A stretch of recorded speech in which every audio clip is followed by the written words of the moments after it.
JonBenét Ramsey, a 6-year-old beauty queen, was found murdered, her cause of death being a blow to the head causing brain trauma, and Christmas night in 1996. Initially, police believed it was a kidnapping for ransom, but later evidence suggested it could be a murder committed by the family itself. The suspects included JonBenét's parents, John and Patsy Ramsey, as well as her brother, Burke. Who is the true killer, and what was the motive behind this crime? The case remains unsolved. Join Crime Case as we delve into the truth behind this mysterious case. The JonBenét Mystery. JonBenét Ramsey was a 6-year-old girl who gained fame at a young age through her participation in beauty pageants. She lived with her family in Boulder, Colorado, in a beautiful and luxurious home. The Ramsey family, consisting of John Ramsey as the father and Patsy Ramsey as the mother, led a comfortable life. John was the founder and CEO of Access Graphics, a successful software company, while Patsy, before marrying John, had been crowned Miss West Virginia and had a strong educational background. The family appeared to have the perfect life with their 2 children, Benny and her older brother, Burke. However, on Christmas night of 1996, a tragic event occurred that changed the Ramsey family's life forever. When the family woke up the next morning, JonBenét was missing. A ransom note was found at the scene, demanding a large sum of money for her release. The case quickly captured global media attention, and the fear of a child kidnapping gripped the community.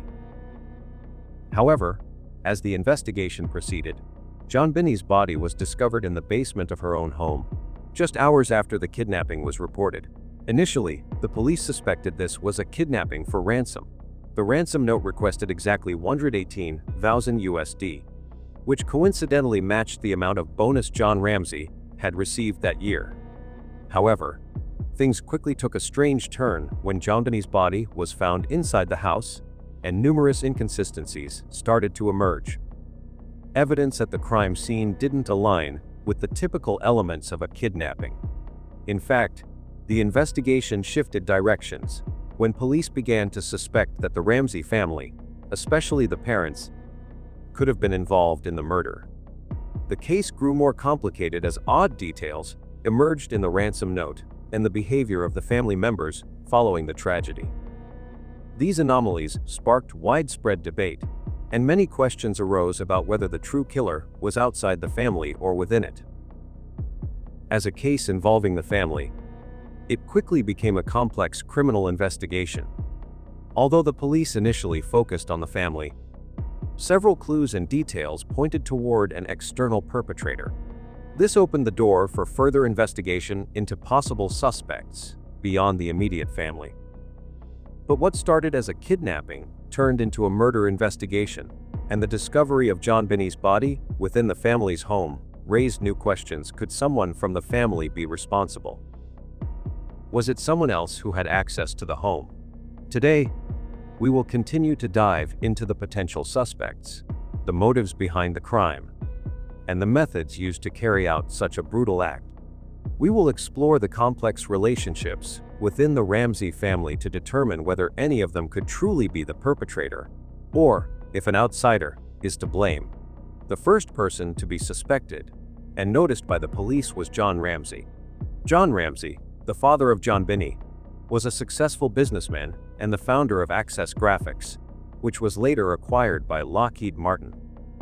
As a respected member of his community, he had a large family and seemed to live a life of wealth and prosperity.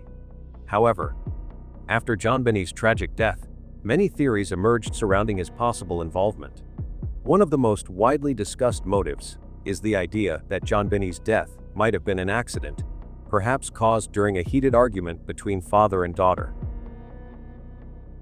Some believe that John, in a moment of frustration, could have accidentally hurt JonBenét. To cover up the accident, he might have staged the crime scene to look like a kidnapping, complete with a detailed ransom note.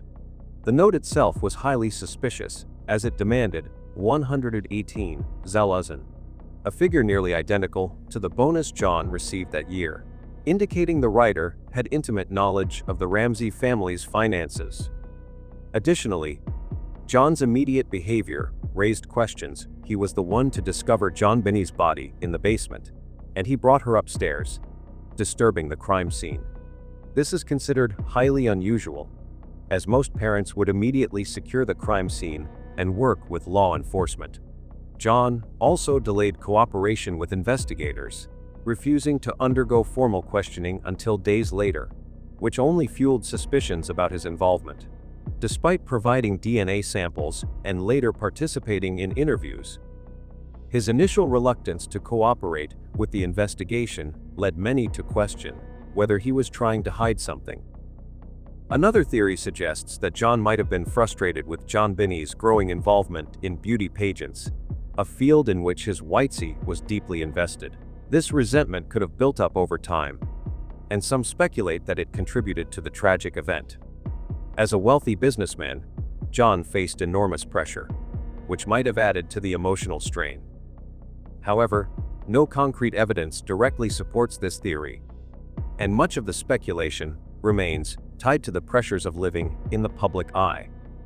Further complicating the situation is the theory that John may have been targeted due to his wealth and status. The ransom note and its demands seem to indicate the family was targeted for a reason. However, no clear link has been established between John and any external criminal forces. The questions surrounding John's actions are numerous. Why did he immediately go to the basement where he discovered JonBenet's body? Did he stage the scene to look like a kidnapping? Could he have accidentally caused his daughter's death in an outburst of rage? His actions, especially in the chaotic hours following the discovery, continue to raise suspicion, and his behavior that day remains one of the most puzzling aspects of the case. Despite being cleared of direct involvement through DNA evidence, the cloud of suspicion surrounding John Ramsey remains, and the questions about his actions and the role he may have played in JonBenet's death continue to haunt the investigation.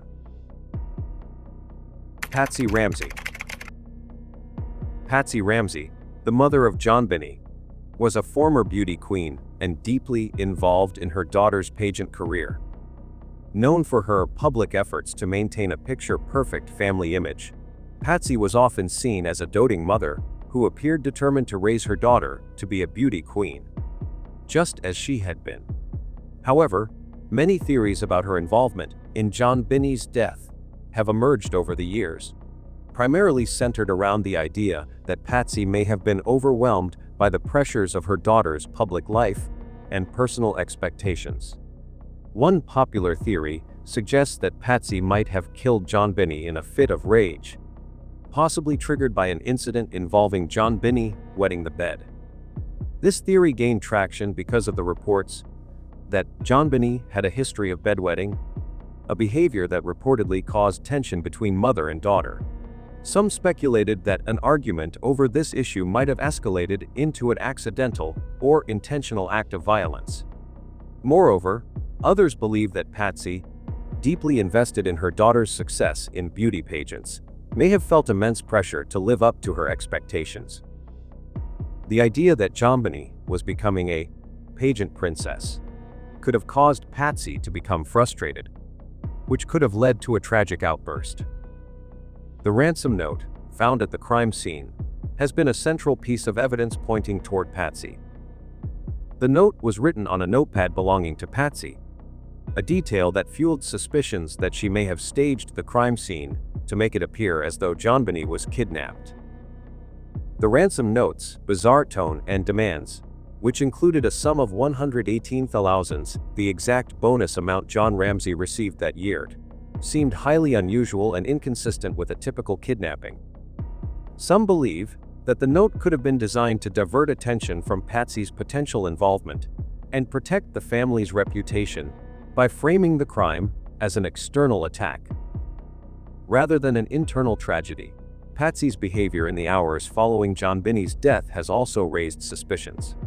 In a 911 call made by Patsy on the morning of December 26, 1996, she appeared hysterical and frantic, but some experts noted that her emotional responses seemed inconsistent with the gravity of the situation.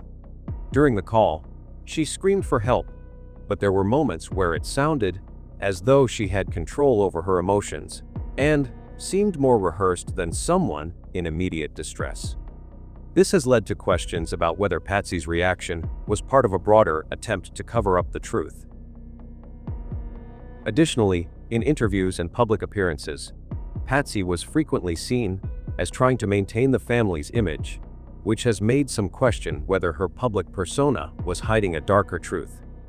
DNA evidence found on JonBenet's clothing, including her underwear, was a significant breakthrough in the case, ruling out the Ramsey family as the source of the DNA.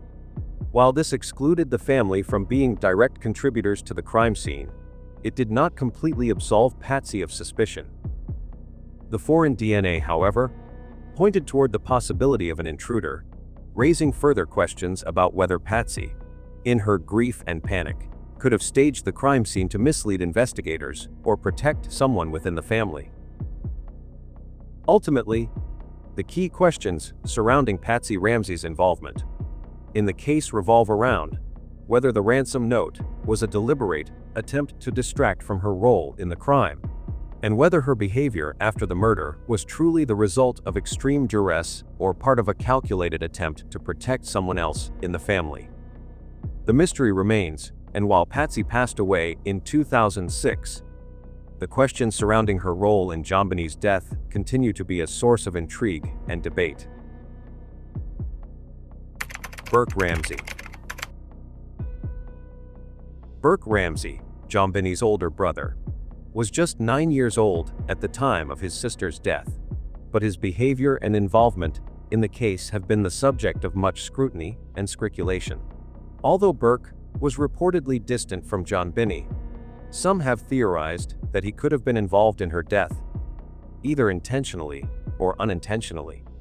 One theory suggests that Burke might have killed JonBenét in a fit of jealousy over the attention she received in beauty pageants, an area where their mother, Patsy, was deeply invested. It is said that Burke might have felt overshadowed by JonBenét's growing success and her prominence in the public eye. Another theory is that JonBenét's death could have been the result of an accident caused by Burke, with the family allegedly covering it up. This theory is bolstered by reports that Burke had previously exhibited aggressive behavior, including an instance where he reportedly hit JonBenét with a golf club, causing a scar on her face. This prior incident raised concerns about his potential for violence and led some to believe that an altercation could have spiraled out of control that night, resulting in JonBenét's death. If it was an accident, the family might have staged the crime scene to protect Burke and shield him from responsibility. One key piece of evidence was Burke's fingerprints, which were found on the bowl of pineapple at the crime scene. While it's important to note that this evidence is not definitive proof of his involvement, it does raise questions about the timeline of events. The pineapple was found in JonBenét's stomach during the autopsy, suggesting she had eaten it shortly before her death. This detail aligns with Burke's apparent involvement with the snack, though it does not confirm that he played a role in her death.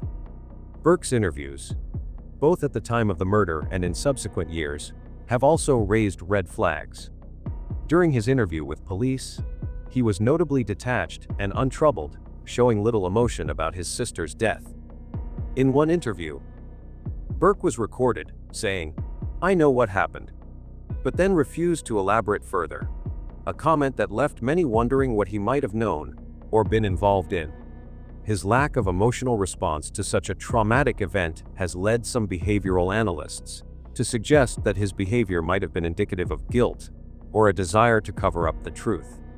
Moreover, Burke was not immediately questioned by the police, leading some to speculate that he was shielded from a thorough interrogation. Many believe that this lack of questioning could have been a missed opportunity to gain insight into his potential role in the crime, whether accidental or intentional. Given that Burke was a key figure in the family and the only other person in the house that night, his actions following JonBenét's death and his behavior during interviews remain significant points of contention in the investigation.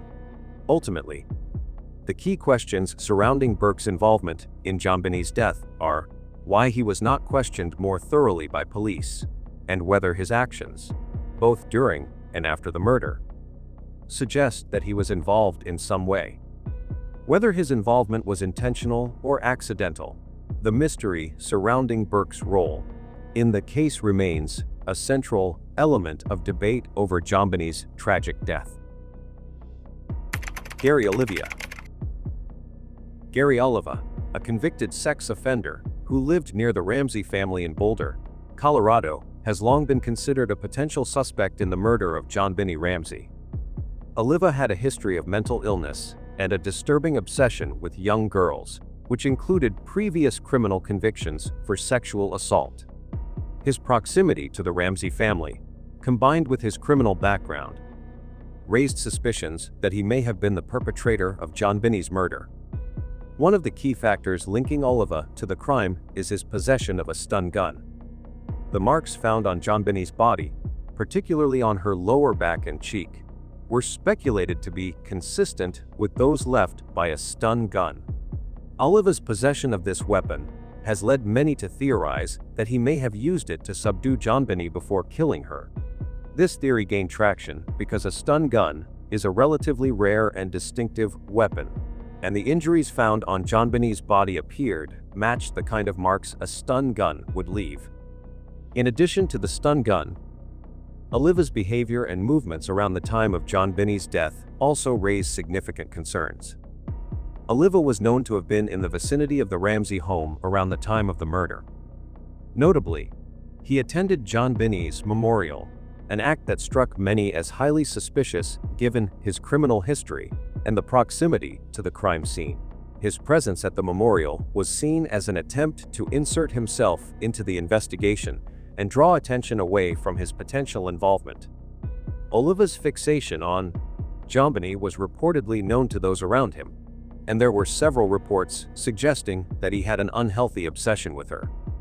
His behavior, coupled with his criminal history, has led some to believe that Oliva may have been the stranger responsible for JonBenet's murder, as suggested by various experts. His obsession with young girls, particularly JonBenét, combined with the circumstantial evidence, has made him a prime suspect in the eyes of many. Despite these troubling connections, there has been no direct evidence to conclusively link Gary Oliva to JonBenet's murder. While his stun gun and presence near the Ramsey home raised significant questions, the lack of physical evidence directly connecting him to the crime scene means that the theory of Oliva as the killer remains speculative. Key questions persist. Was Gary Oliva the stranger who killed JonBenét, as some experts believe? Was there enough evidence to conclusively link him to the crime? While the circumstantial evidence surrounding Oliva is compelling, the lack of definitive proof means that the mystery of JonBenét Ramsey's murder continues to be unresolved. John Mark Carr. John Mark Carr, a convicted sex offender, gained significant attention in the JonBenét Ramsey case years after her death, when he made a stunning confession to having killed her. Carr, who had a history of mental illness and a troubling obsession with young girls, claimed that he was responsible for JonBenet's death, and his confession briefly brought the case back into the spotlight. However, many experts, law enforcement officers, and members of the public were quick to dismiss Carr's confession as false and self-serving. Carr's alleged motive for confessing to JonBenet's murder has been speculated to be a desperate attempt for attention, as he had been under investigation for various sex crimes before making the confession. His desire to insert himself into one of the most high-profile unsolved murders in the U.S. is believed by many to be a case of attention-seeking behavior rather than genuine guilt. Furthermore, there are those who argue that Carr may have been trying to divert suspicion from the true killer by making an improbable claim about his involvement. The key issue with Carr's confession is the lack of corroborating evidence. His confession was never supported by DNA or physical evidence that linked him to the crime scene. The police and investigators quickly dismissed the confession as it was inconsistent with known facts about JonBenet's death. Carr's description of the crime was vague and did not match the established details of the case, such as the ransom note and the nature of JonBenet's injuries. Additionally, Carr had no direct connection to JonBenét or the Ramsey family, which made his involvement in the crime even more implausible. Despite the lack of physical evidence, Carr's confession continues to raise questions. Was he simply a desperate individual seeking attention? Or was he attempting to throw off investigators by making a false confession? His mental state and history of criminal behavior suggest that his actions were driven by a desire for notoriety, but his connection to the case remains highly questionable. His story never gained traction with investigators, and his lack of credibility left him as a suspect in the case, but not one with enough evidence to lead to any charges. Key questions still linger. Did John Mark Carr have a deeper connection to the case, or was he simply a disturbed individual looking for attention? While his confession brought temporary attention to the JonBenét Ramsey case, the lack of tangible evidence and the inconsistencies in his statements ultimately led investigators to focus on other leads in the ongoing search for the truth. Ronbert Chris Wolf. Robert Chris Wolf, a journalist from Colorado, became a new suspect in the JonBenét Ramsey case due to several suspicious details surrounding his background and actions. He was a journalist with a master's degree in journalism and had worked for publications such as the Colorado Daily and the Colorado County Business Report. His connection to the Ramsey family was primarily through his work, where he had direct access to John Ramsey's business dealings, particularly Access Graphics, which was later bought out by Lockheed Martin. Wolf became a suspect due to his involvement in a significant legal battle with John Ramsey and Access Graphics. In an attempt to clear his name, Wolf filed a $50 million lawsuit against the Ramsey family after being listed as a suspect in their book. The lawsuit was ultimately dismissed, but the tension between Wolf and the Ramsey family is notable. His relationship with the family, especially his involvement with John's company, made him a person of interest, as it was speculated that he may have had personal grievances against them. A key turning point came when Wolf's ex-girlfriend reported to the police that he exhibited strange behavior around the time of JonBenét's death. She claimed that he had disappeared the night JonBenét went missing, further raising suspicion. His behavior and sudden disappearance during a time when a child had been brutally murdered nearby made some investigators look more closely at him. His girlfriend's actions, reporting his strange behavior to the authorities, added an unsettling layer to his involvement.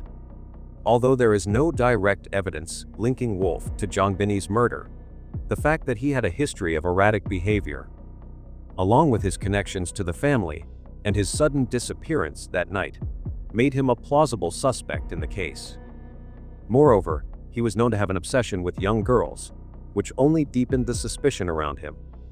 Considering JonBenét's status as a young beauty queen, Wolf's motive remains unclear, but one theory is that his personal resentment and frustration, possibly related to his failed legal battle with the Ramseys, might have led him to commit the crime. However, this theory remains speculative, as no concrete evidence has been uncovered to definitively point to Wolf as the killer. Despite the suspicious circumstances surrounding him, his involvement in JonBenét's murder remains unproven, and the case continues to confound investigators.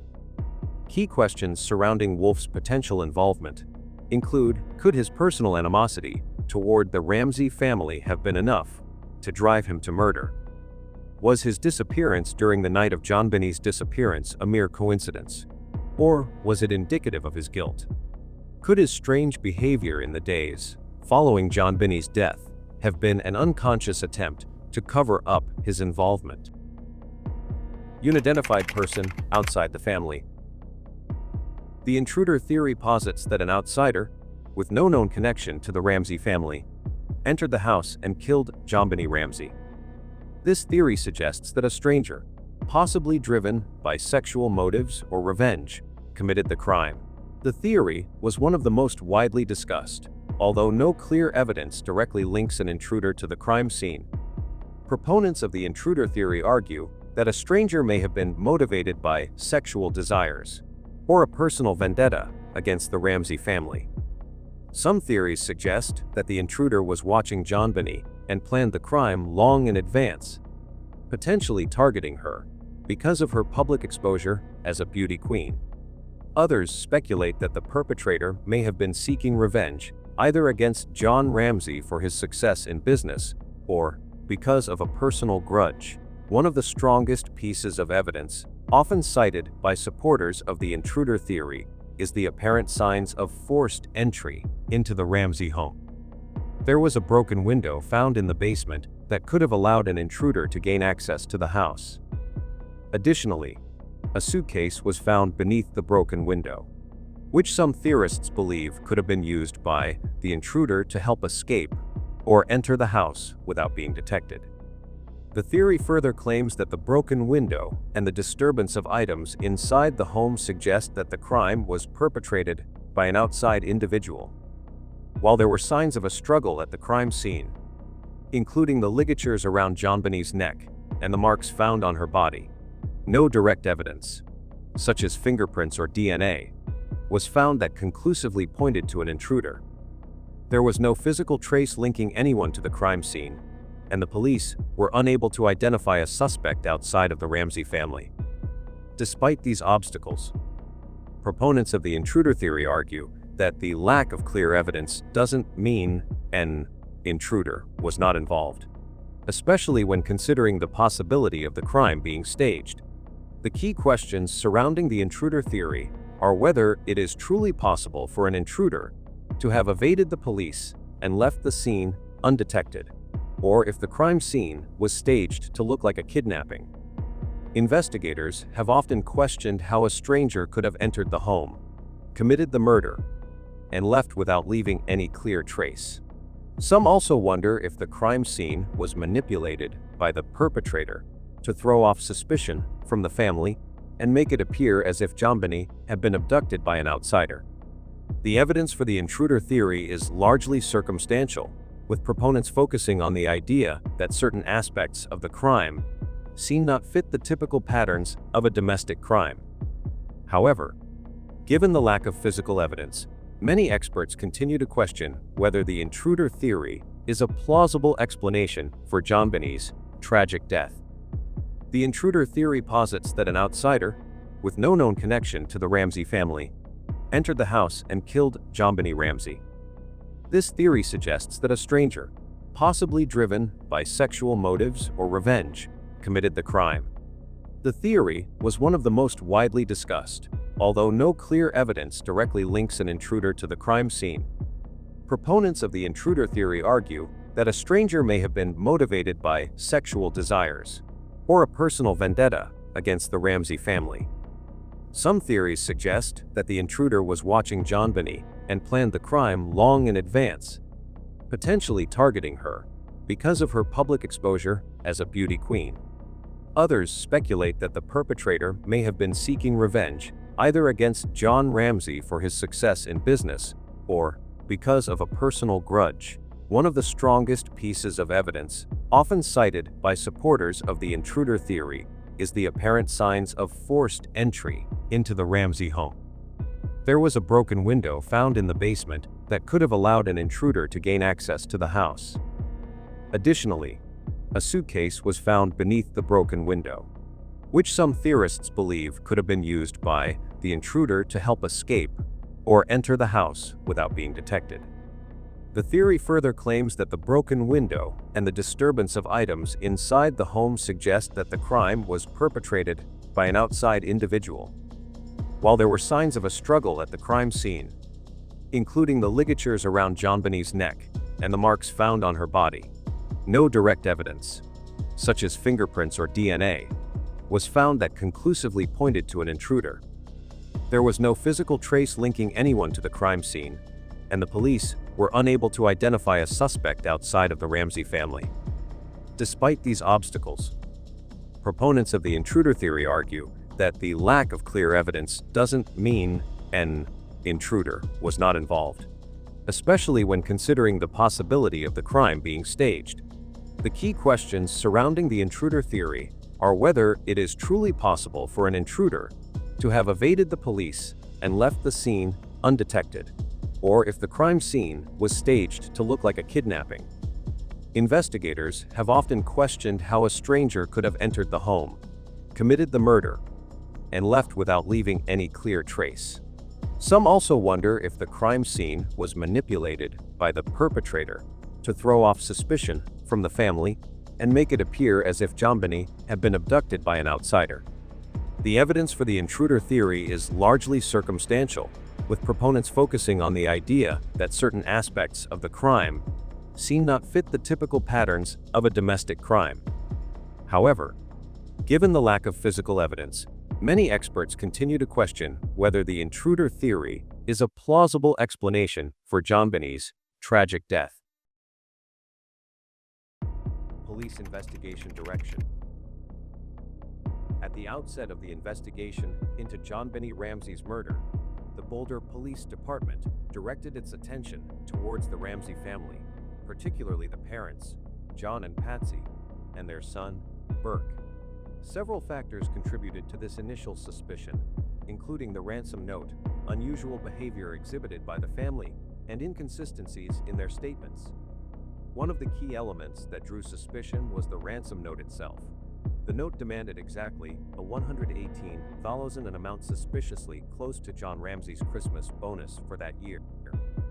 This detail raised questions about how the perpetrator knew such personal financial information. The fact that the note was written on a paper found in the Ramsey house and with Patsy's pen further fueled suspicion.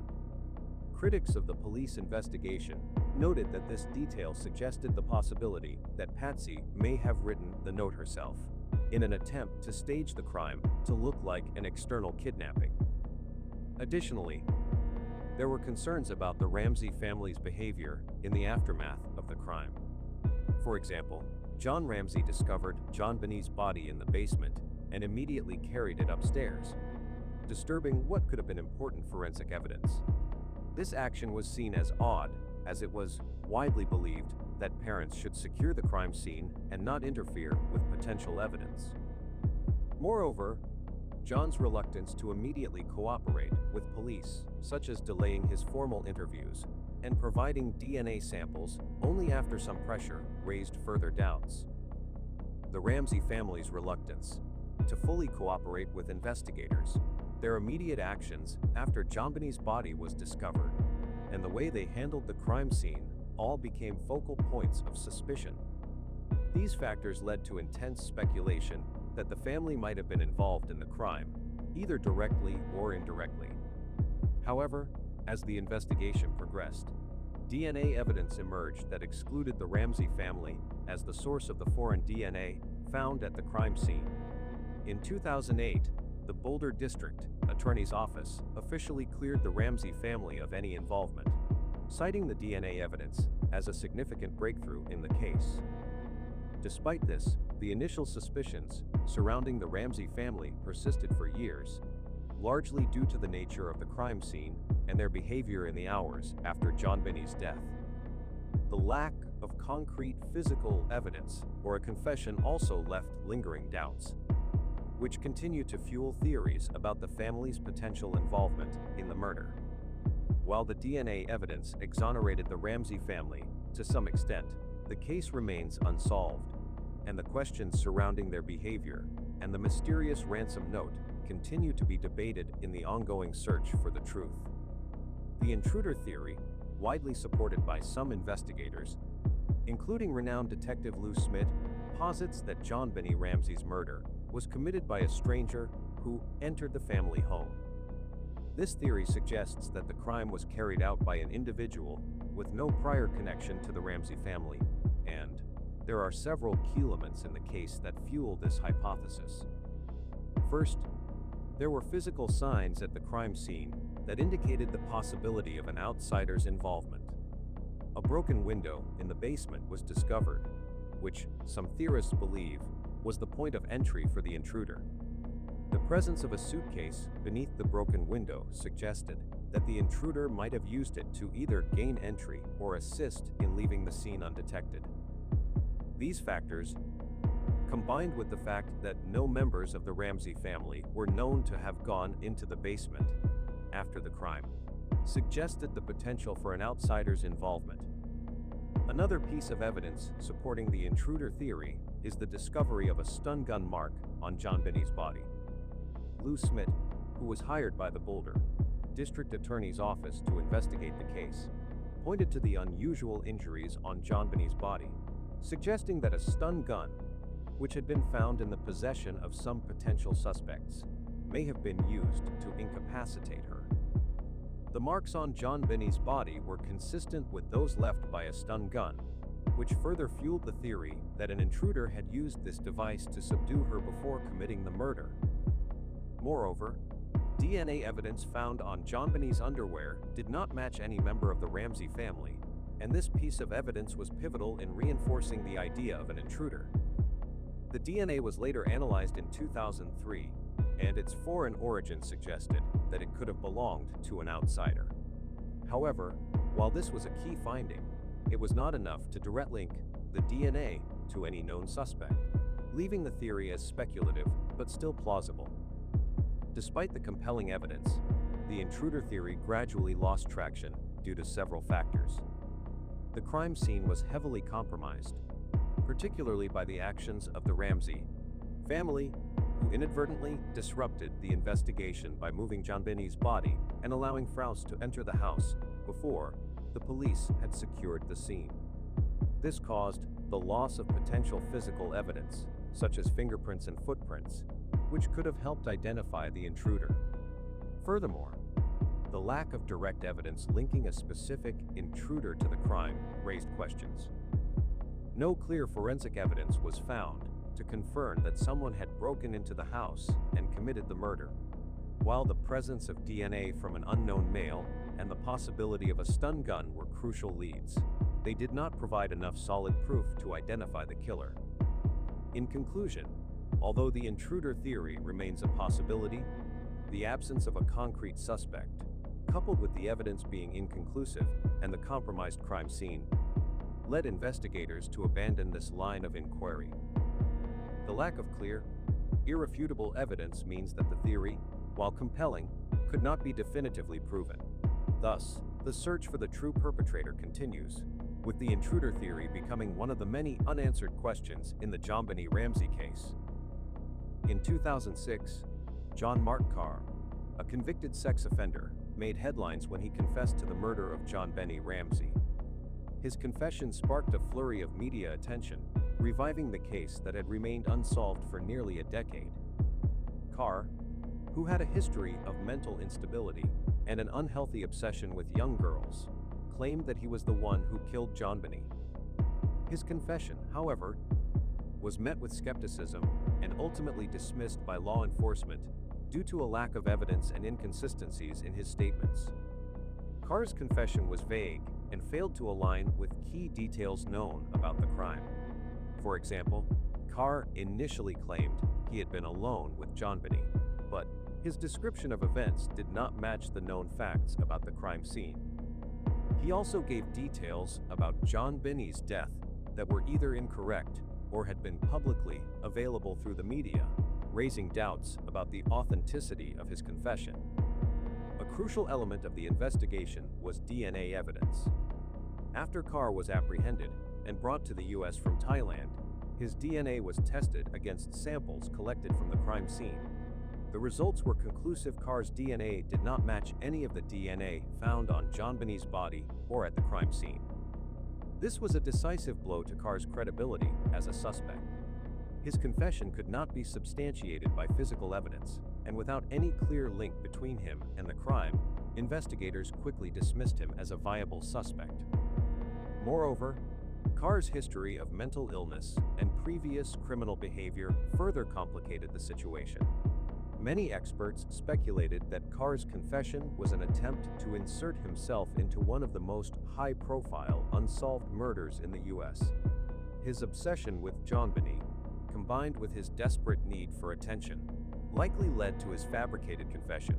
Furthermore, his failure to provide any substantial or verifiable details about the crime painted him as an unreliable source, making it clear that his confession was likely nothing more than a self-serving fantasy. In the end, Carr's confession was deemed false, and he was released from custody. His involvement in JonBenet's murder, if any, remains unproven, and he faded into obscurity once again. The case surrounding his false confession serves as a reminder of how vulnerable profile cases can be to attention-seeking individuals. Key questions surrounding Carr's confession include: was he simply an unstable individual seeking fame, or did he know more than he let on? His subsequent dismissal as a suspect reaffirmed the complexities of the JonBenét Ramsey case, where false leads and unreliable confessions continued to obscure the truth. Despite Carr's attempt to claim responsibility, his lack of credible evidence and his contradictory statements left investigators with even more questions than answers, continuing the mystery of JonBenet's tragic death. Michael Helgoth, a man who lived near the Ramsey family in Boulder, Colorado, became a person of interest in the JonBenét Ramsey case due to a series of suspicious circumstances. Helgoth had a criminal background and was known to have been in the vicinity of the Ramsey home around the time of JonBenet's death. However, it was his death, just 2 days after the murder, that really caught the attention of investigators. Helgoth's sudden passing in what was considered a potentially suspicious manner raised questions, especially when the timing of his death seemed to coincide with the growing investigation into JonBenet's murder. Helgoth had a history of violent behavior, and he was known to have a collection of items that could have potentially been used in the crime, such as a stun gun. This was a significant lead, as some experts speculated that the marks found on JonBenet's body, especially those on her back, could have been caused by a stun gun. Additionally, there were reports of strange behavior and comments made by Helgoth prior to his death, which led investigators to entertain the possibility that he may have been involved in the murder. Helgoth's sudden death, however, was a critical turning point. He died under unclear circumstances, and some theories suggested that it was a suicide, while others speculated that foul play could have been involved. Despite the suspicions surrounding Helgoth's connection to the case, there was no definitive evidence linking him to JonBenet's murder. The police were unable to find any physical evidence, such as DNA or fingerprints, that tied him to the crime scene. Furthermore, Helgoth's death left many unanswered questions. Could he have been involved in the murder, or was his death merely coincidental? The fact that there were no solid connections made between him and the crime led to the theory of his involvement being largely dismissed. Helgoth's mysterious death remains one of the many enigmas of the case. His potential link to JonBenet's murder was never conclusively proven, and without concrete evidence, he was ruled out as the primary suspect. Despite the intriguing possibility that Helgoth could have been involved, the lack of direct proof and the confusion surrounding his death left investigators without the closure they needed. Key questions surrounding Michael Helgoth's involvement include: was his death a coincidence? Or was it an attempt to avoid being caught? Did he play a role in JonBenet's death? Or was he simply a red herring in the complex web of suspects surrounding the case? His mysterious end and the lack of direct evidence in the case ultimately led to the abandonment of the theory. But it remains one of the many unanswered pieces in the JonBenét Ramsey puzzle. The case of JonBenét Ramsey has been surrounded by various theories, some of which suggest that the tragic event might have been connected to the world of child beauty pageants or even the child pornography industry. JonBenét, as a young girl participating in beauty pageants, was frequently in the public eye, and it is speculated that her exposure could make her a target for dangerous individuals. One theory posits that JonBenét's participation in beauty pageants, where she was often dressed in elaborate costumes and makeup, might have attracted the attention of someone with sinister intentions, either out of jealousy or a desire to exploit her. Some have suggested that her success in these pageants could have fueled resentment among parents of other contestants, creating a possible motive for someone with an ill intent to harm her. Additionally, There was speculation that JonBenet's visibility in the public eye could have attracted the attention of predators involved in the child exploitation industry. The idea that she could have been targeted by someone with a sexual motive was discussed by various commentators in the media, particularly given the growing awareness of child sexual abuse and exploitation at the time. However, these theories largely rely on conjecture rather than concrete evidence. There has been no direct proof or testimony that links JonBenet's involvement in beauty pageants to her murder, nor is there any evidence connecting the case to the child pornography industry. While the public nature of JonBenet's appearances in pageants may have made her more visible, no witnesses have come forward to support the idea that she was being stalked or targeted by individuals involved in these industries. Moreover, the lack of physical evidence to support these theories, such as any direct connection to known criminals or predators, has meant that this line of investigation did not bear fruit. Additionally, the idea of resentment from other pageant families or competitors is speculative. Beauty pageants are highly competitive, but there was no indication that JonBenét had any significant rivals or enemies who would have been motivated to harm her out of jealousy or competition. The theory that the beauty pageant circuit could have contributed to JonBenét's death remains a possibility for some, but without solid evidence, it cannot be considered a reliable lead. Similarly, while the theory involving the child pornography industry is unsettling, it is based mostly on the perceived vulnerability of young children involved in public activities like pageants. However, there is no concrete evidence to suggest that such an industry played any role in JonBenet's murder. It remains one of the more controversial and speculative theories in the case, one that has not been substantiated by police investigations or credible witnesses. Key questions surrounding this theory include JonBenet's participation in beauty pageants have made her a target for dangerous individuals. Was the child exploitation industry, which is known to prey on young children, involved in this crime? Unfortunately, these theories remain unproven and largely speculative. Without witnesses, tangible evidence, or reliable connections to the case, the theory of beauty pageants or child exploitation as key factors in JonBenet's death has been largely dismissed. This line of inquiry did not lead to any breakthroughs in solving the case, leaving it as one of the many unanswered possibilities in the tragic mystery of JonBenét Ramsey's death. One of the key factors that hindered the investigation into JonBenét Ramsey's death was the internal conflict between the Boulder Police Department, BPD, and the Boulder District Attorney's Office. These disagreements led to a lack of coordination and confusion in the investigation, ultimately slowing down the progress of the case. The initial focus of the investigation was heavily centered on the Ramsey family, particularly John and Patsy Ramsey, with the police quickly zeroing in on them as the primary suspects. The discovery of the ransom note, which mentioned an amount identical to John Ramsey's annual bonus, fueled the suspicion that the family might be involved. Additionally, the family's early reluctance to cooperate, coupled with John Ramsey's actions, such as disturbing the crime scene by moving JonBenet's body, raised red flags among the investigating officers. However, the Boulder Police's suspicion of the Ramsey family was not fully shared by the district attorney's office, which leaned towards the possibility of an intruder having committed the crime. The division between the police and prosecutors made the investigation even more complicated. The Boulder police were focused on the family, while the district attorney's office, led by Alex Hunter, favored the intruder theory, suggesting that an outsider had entered the house and murdered JonBenét.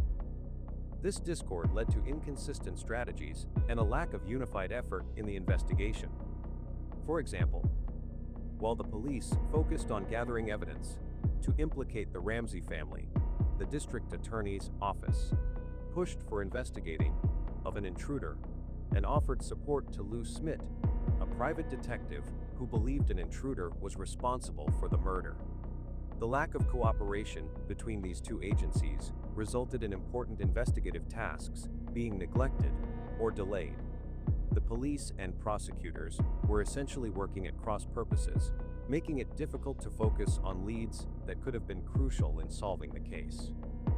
Moreover, there was little to no communication between different departments, leading to missed opportunities for the investigation to move forward in a productive manner. Another major issue was the lack of resources and experience within the Boulder Police Department. Boulder is a relatively small city, and the police force had little experience in handling a complex case of this magnitude. Their lack of expertise in high-profile criminal investigations was evident in the early stages of the case, when crucial evidence, such as the potential DNA evidence, was mishandled or not collected in a timely manner. Additionally, the police failed to secure the crime scene effectively, allowing friends and family members of the Ramsey family to enter the home and inadvertently contaminate the evidence.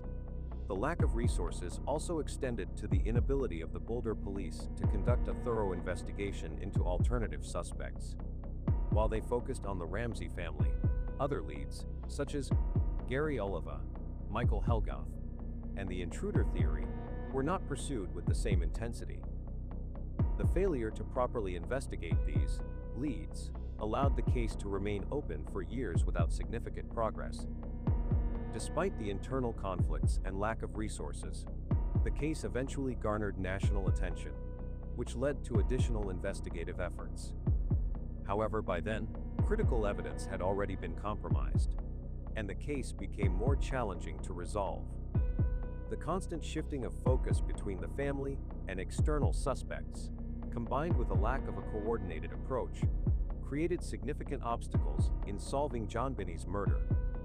The question is asked, how did the internal division between the police and the district attorney's office affect the investigation's progress? Could the case have been solved sooner if there had been better coordination between the investigating agencies? Did the lack of experience and resources in the Boulder Police Department contribute to the failure to collect crucial evidence? The internal conflicts in the investigation ultimately played a major role in the case's stagnation, with the competing theories and lack of coordination creating confusion and preventing any meaningful breakthroughs. Unknown questions and hypotheses. Why was Burke Ramsey not immediately questioned by the police?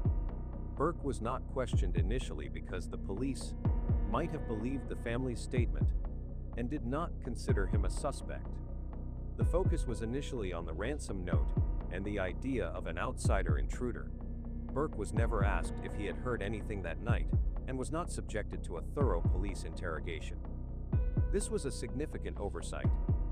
However, in later interviews, his behavior raised suspicion.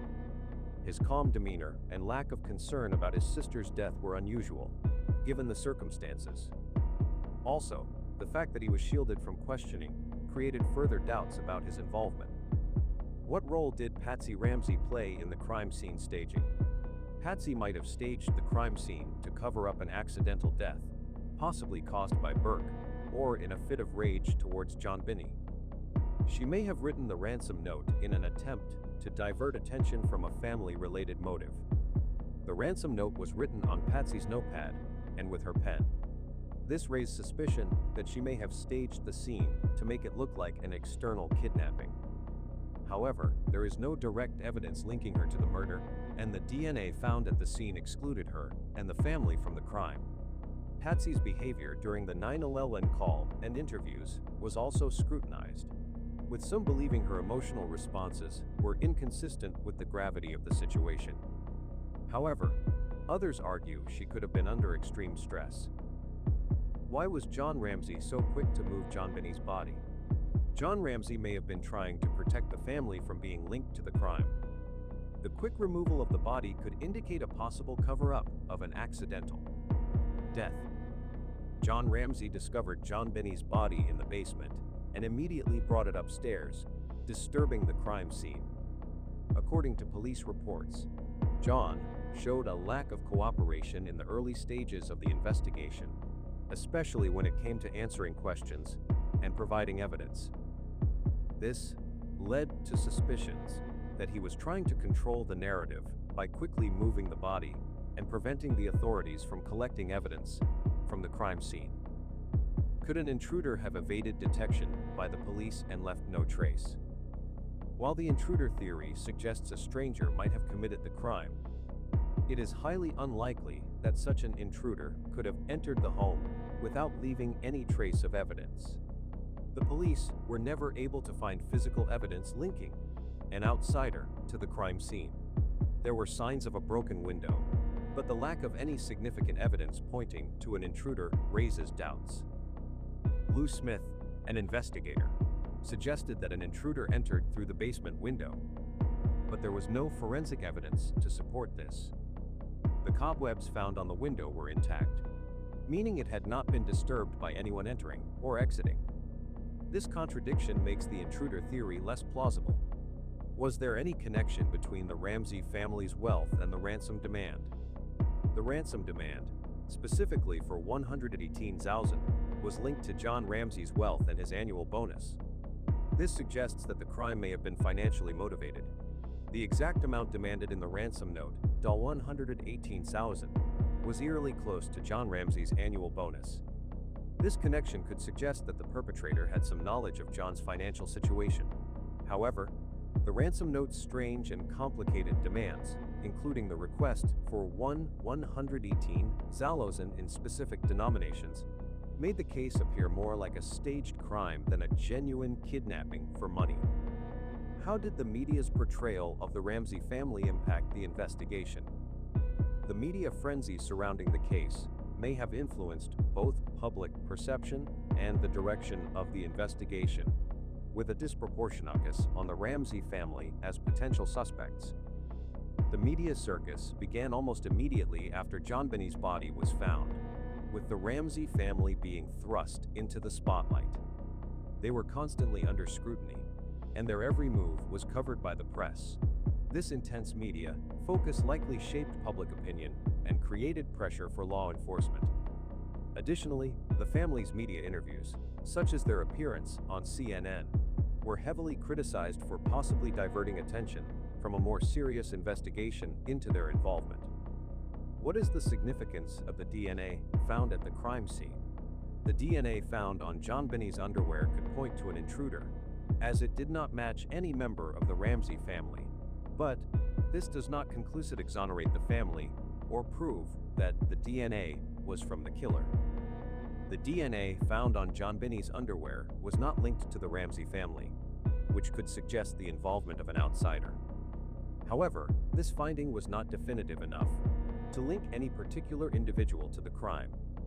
DNA technology at the time was not as advanced as it is today, and there was a possibility that the DNA could have been transferred inadvertently or been from an unrelated source.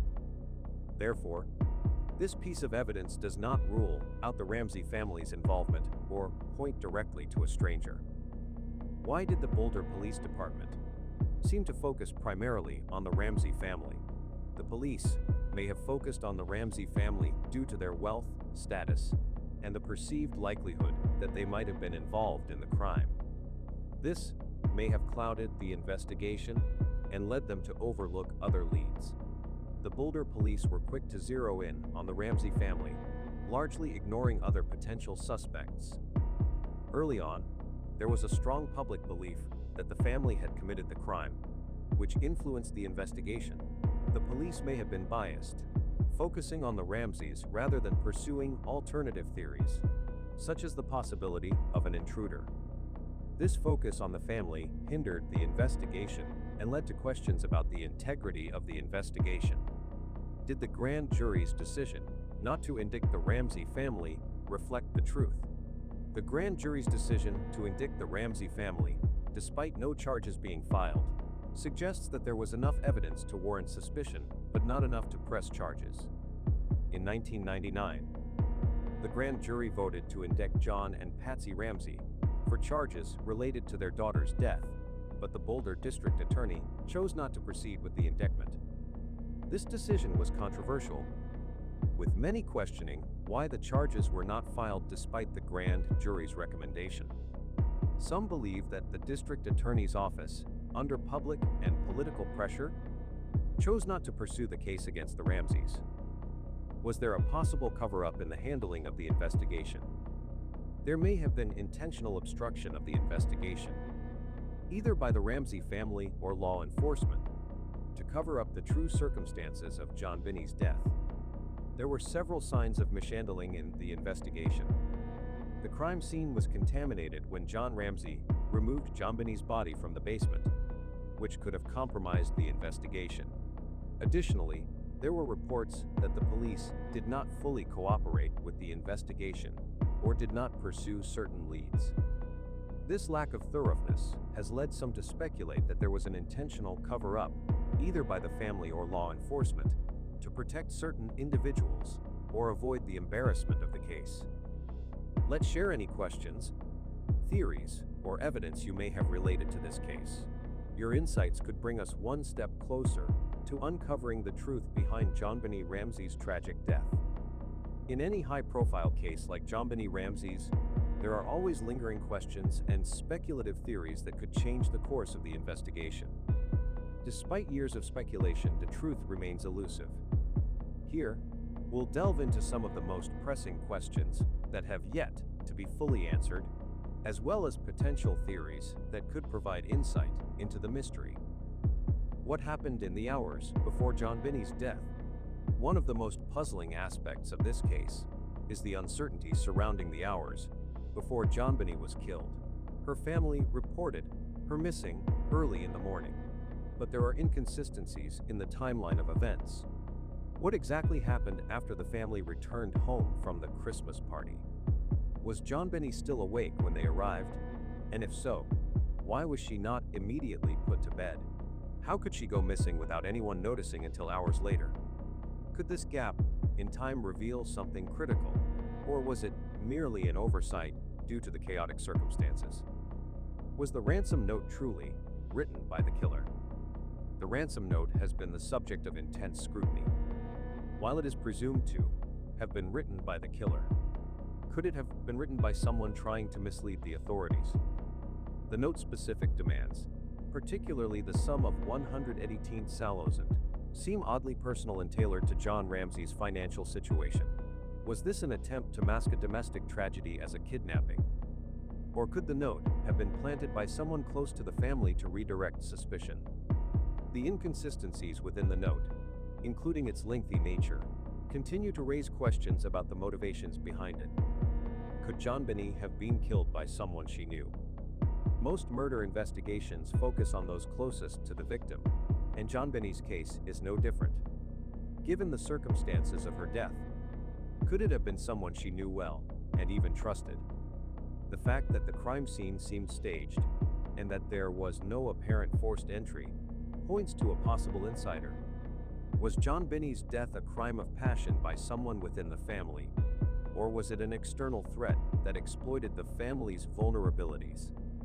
And if it was an insider, did they attempt to stage the crime scene to cover up their actions? Could new forensic methods uncover the truth? Given the advances in forensic technology, particularly DNA testing and genealogy databases, many wonder if a fresh investigation into the physical evidence could unearth new clues. In 1996, DNA technology was still in its infancy, and many pieces of evidence were never fully explored. What if the key to solving the case lies in reevaluating the DNA found at the crime scene using modern techniques? Could the genetic testing, now possible, finally link the killer to the crime? Or would it further muddy the waters? What role did media influence play in the investigation? The media frenzy surrounding JonBenét's death undoubtedly had a profound impact on the investigation. From the moment her body was discovered, the Ramsey family was thrust into the spotlight, with public opinion swinging wildly. Did this media storm influence how the investigation unfolded? Could the relentless press coverage have put undue pressure on investigators, leading them to prematurely focus on the Ramsey family as suspects, rather than considering other possible leads? The influence of the media in true crime investigations is often overlooked, but in this case, It may have altered the trajectory of the investigation from the very beginning. Can we finally get justice for JonBenét? Despite numerous theories, countless interviews, and years of speculation, JonBenét's case remains unsolved. Many people believe the killer may still be out there, possibly living among the very people who have been under suspicion for decades. As the case continues to be revisited, the public's curiosity persists.